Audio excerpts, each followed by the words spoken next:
आठ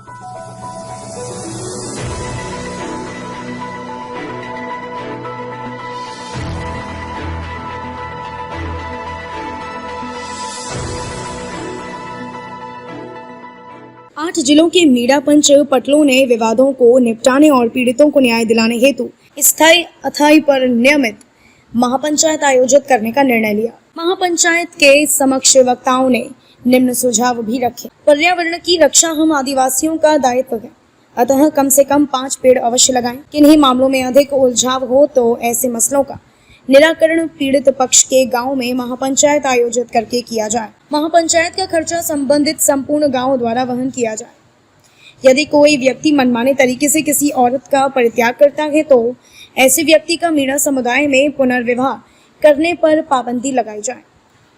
दूसरी ओर इस बारे में यह भी कहा गया कि अनेक मामलों में औरतों की भी गलती होती है।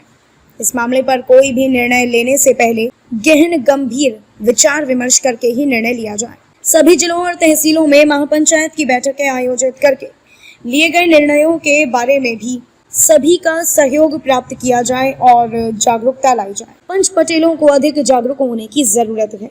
आज हम पब्लिक केयर न्यूज़ से महावीर जी से मीणा धर्मशाला से हैं और यहाँ पर मीणा पंच पटेलों की मीटिंग हुई है, तो हम जानना चाहेंगे इनसे ये किस तरह के मतलब प्रोग्राम था, क्या निष्कर्ष निकला।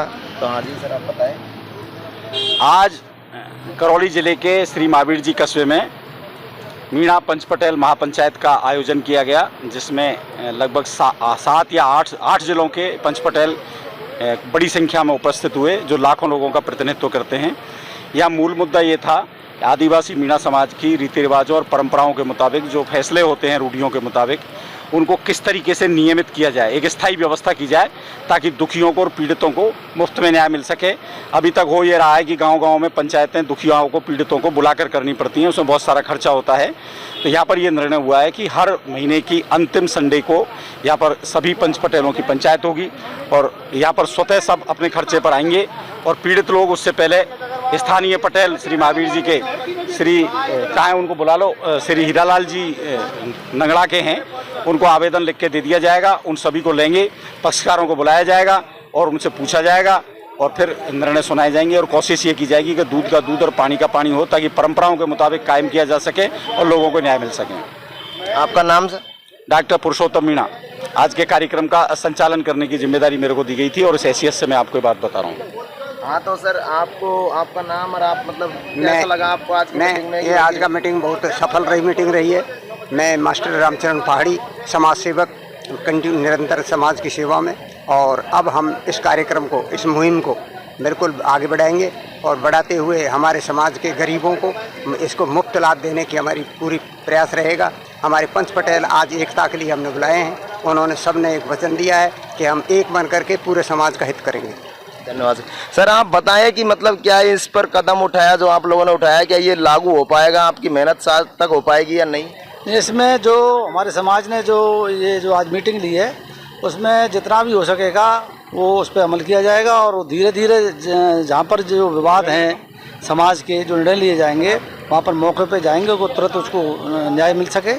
और पंच पटेलों ने जो फैसला लिया है कि जो पहले जो पंच पटेल थे जो निर्णय लेते थे और वो तुरंत निर्णय हो जाते थे और न उनको कोई पैसा खर्च होता था, न कोई समझदारी होती थी और सबको न्याय मिलता था। तो वो परंपरा कायम रहे, इसके लिए मीटिंग बुलाई गई थी और इसको हम बरकरार रखेंगे, इसकी पूरी कोशिश की जाएगी। धन्यवाद सर। आप कहाँ से आए हैं इनके लिए और आप मतलब आपका क्या रहा मतलब कैसी लगी? मैं बूंदी डिस्ट्रिक्ट से आया हूँ। कोड बन जाए एक, मतलब न्याय का जो प्रतीक है ना, वो कोड बन जाए और गरीबों को जो न्याय के लिए भटकना पड़ता है, हर गांव में पंचायत कराओ, इकट्ठे करो पंच पटेलों को, तो उसके एक व्यवस्था में एक रूपता लाना चाह रहे हैं कि मतलब उनको बगा निपटना पड़े, एक ही जगह निर्णय हो जाए और इसके पर पटेलों को भी मतलब जो गिरी हुई जो इनकी है ना इमेज, वो वापस स्थापित करने का एक प्रयास कर रहे हैं हम, और प्रयास कभी विफल नहीं होते। हम कोशिश कर रहे हैं कि सफल होगा और आने वाली पीढ़ियाँ हम इस पर चलेगी और समाज में अच्छे अच्छे निर्णय होंगे, पक्षपातपूर्ण निर्णय नहीं होंगे। भले कोई रिश्तेदार ही हो, पक्षकार कोई रिश्तेदार हो, लेकिन उसको निष्पक्ष न्याय मिले, ये समाज की मतलब एक भावना है। धन्यवाद सर। आज मैं भी इधर आया था, मेरे देखने को मिला कि काफ़ी लोग थे, तो मुझे ऐसा लगता है जैसे 8-10 जिलों से लोग आए थे यहाँ पर। तो आप मतलब सभी लोग इस प्रथा को और मतलब इस पटेल जो आपकी पंच पटेल प्रथा है इसको मतलब सभी जिलों में लागू करना चाहेंगे या फिर यहीं इसी एरिया में लागू करना चाहेंगे? ये सभी जिलों में लागू होनी चाहिए, क्योंकि मैं सीकर डिस्ट्रिक्ट से रहने वाला हूँ, तो मेरे एरिया में इस टाइप की प्रथाएं लागू नहीं है। प्रयास किए जाएंगे कि इस प्रकार की प्रथाएं जो है वहाँ भी लागू हों। हाँ, और सभी एक मंच पे आए, संपूर्ण राजस्थान के आदिवासी मीणा समाज के लोग, तो हमारी यही गुजारिश रहेगी कि एक मंच पे आएँ और एकजुट होकर के रूढ़ी एवं परंपरा प्रथाओं के अंतर्गत अपने न्याय और फैसले वगैरह करें। धन्यवाद। लेकिन सर हाई कोर्ट और कोर्ट है, थाने हैं, ये क्या आपकी प्रथा को मानने के लिए तैयार हैं? अगर ये आपके बीच में अड़चन लगाएंगे तो? नहीं, ये नहीं लगाएंगे। हम लोग संविधान के आर्टिकल 13(3) से संचालित होते हैं, जिसमें रूढ़ी एवं परंपरागत प्रथाएं से आदिवासी समाज संचालित होता है। तो इसमें हमारे को विशेष एक तरह से अधिकार है कि हम अपने ही जो पंच पटेलों के फैसले हैं वो ही लागू होंगे। उसमें पुलिस प्रशासन या न्याय कोई हस्तक्षेप नहीं करेगा। हमारे कभी कभी न्यायालय में कुछ केस दाखिल हो जाते हैं, उनको रिजेक्ट किया जाता है वापस कि आप अपने पंच पटेलों के पास जाइए, ये आपके विवाह अधिनियम जैसे हैं इस टाइप के केस वो वापस हमें सौंप दिए जाते हैं, फिर पंच पटेल उसके पे निर्णय करते हैं।